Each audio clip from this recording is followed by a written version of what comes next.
Hello everyone, and welcome back to another video of the Texas Shade Tree Mechanic. Today's video is a little bit different as far as the format goes. I am doing a voiceover today. I thought I'd try it and see if y'all guys like it. If you love it, leave a comment, leave a thumbs up, share.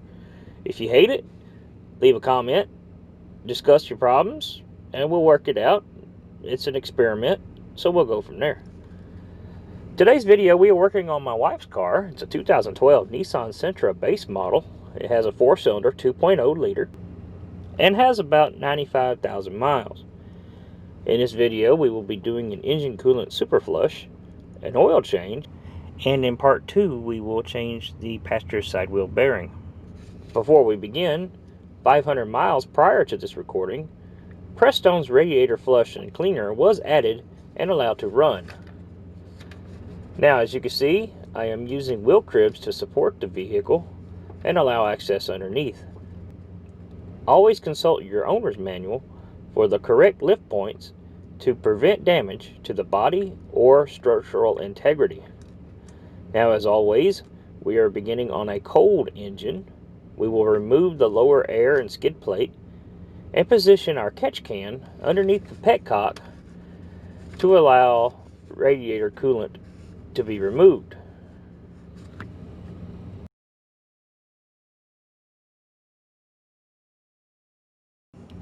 I just wanted to point this out. I insulated my high pressure side line on my air conditioner. It's all aluminum lines. Both my low pressure and my high pressure side remain open to the elements. I decided to insulate it in an attempt to cool my air conditioning. Obviously the high pressure side gas stays cold because the insulation, the engine, and the heat of the summer can cause that gas to warm up a bit. So this was added, and it has helped a little. My air conditioner blows about anywhere between 5 and 10 degrees cooler. So of course my next thing I need to do is insulate the car a whole lot better. We're talking, take the headliner down, put insulation up there, and insulate the bottom and go from there. But that'll be another video for another time. I removed the radiator cap so that the coolant could evacuate out of the petcock valve a little faster, and of course I made a mess in the process.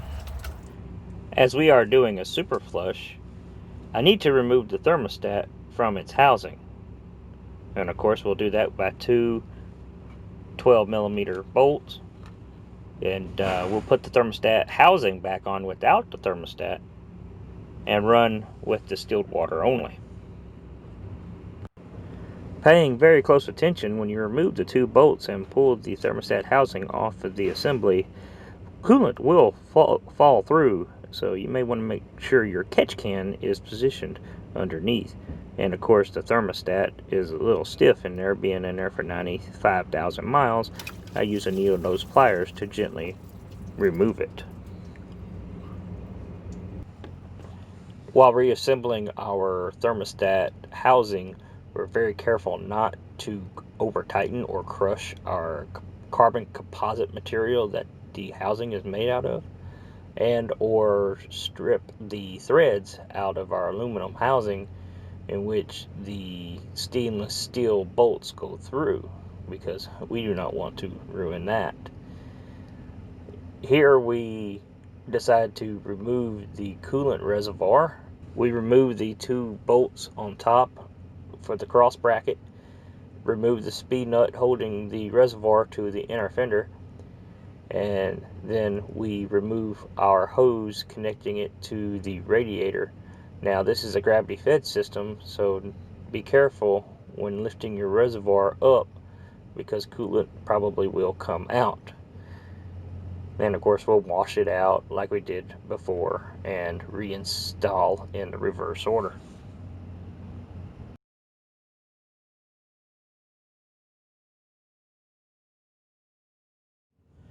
At this point we add distilled water. It's very important. Again, reference my previous video. Distilled water into our coolant system. We know by our owner's manual that this car takes 2 gallons. So we will add 2 gallons to our radiator, top off our reservoir, crank it up, let it run, and then we'll drain it, and then we'll let it refill it, and then we'll let it run, and then we'll drain it, and then we'll refill it, then we'll let it run, and then we'll drain it, then we'll fill it, then let it run, then we'll drain it, then we'll fill it, then we'll let it run. But first, we got to change our oil. The engine's cold now, it's a good time to do it. So we are going to do that.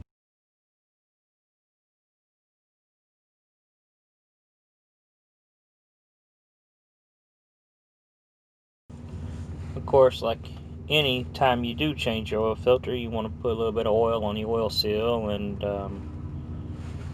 well, I'll use a little brake clean here to clean the surface of the oil filter, make sure there's no dirt and debris on it. And also we will pre-fill our oil filter about halfway, because my engine, the oil filter only sits horizontal on the engine, so we do not want to make a mess. Again, we're keeping our brake clean around, and make sure that we don't get any oil on the ground or on any components.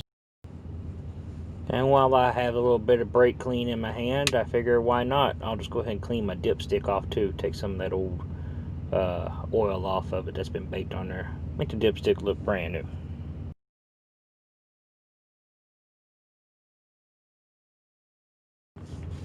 Again, not sponsored, endorsed.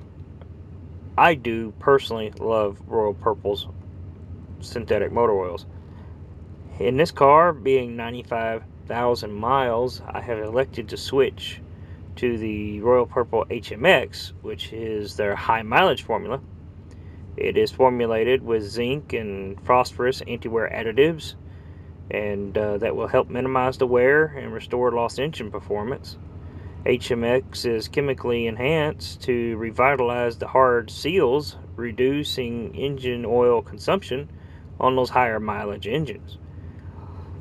And also, you've heard me say it, that the stout detergents in their motor oil help remove engine deposits and maintain a clean valve train.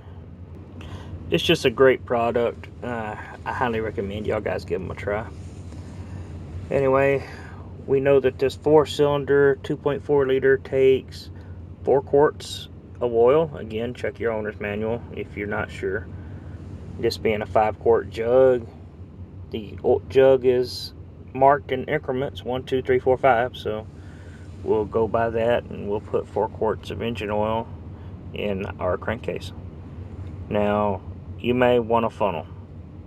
I don't use a funnel because I'm arrogant, apparently. But guys use a funnel.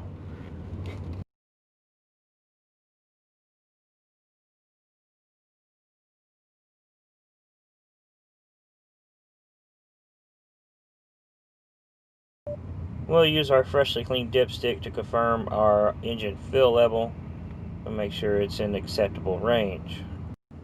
Something that should have been done a while ago, through the magic of film editing down here in my basement in Southeast Texas, we'll go from this to something more presentable.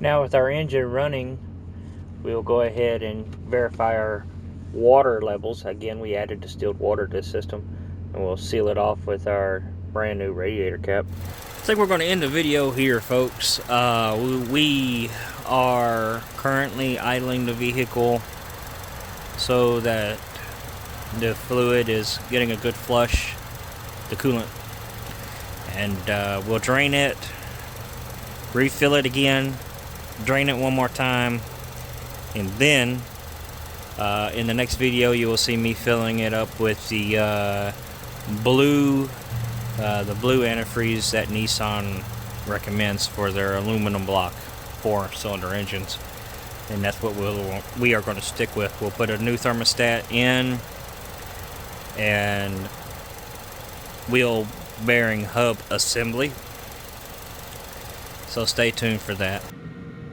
Thank you as always for watching another video of the Texas Shade Tree Mechanic. We do have a merch store, teespring.com/Texas Shade Tree Mechanic, where we live by the motto, busting knuckles, turning wrenches, and you could do so in style. Visit our merch store at teespring.com/Texas Shade Tree Mechanic. If you like this video, please give it a thumbs up, subscribe, comment below about this new voiceover format, and as always, thank you for your support.